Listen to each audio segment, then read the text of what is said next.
Welcome back to DeeBeeGee's Virtual Black Doll Museum on YouTube, where video notifications of new doll installations are published weekly.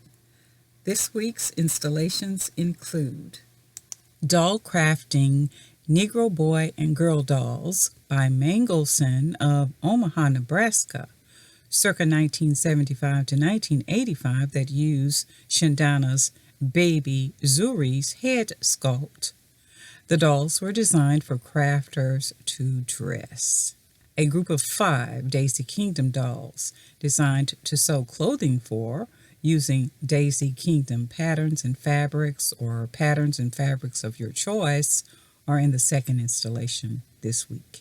My Friend Nicky by Fisher-Price, introduced in 1984 from the popular My Friend Doll series, is in the third installation this week. Links to each installation are in the description of this video.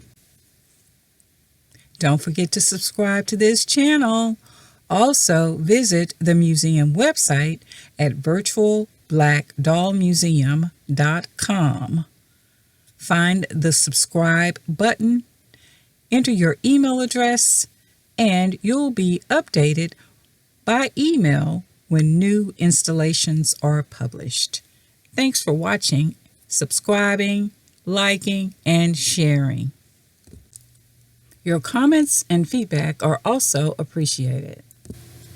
So please let us know in a comment to this video which doll is your favorite for this week. Thanks.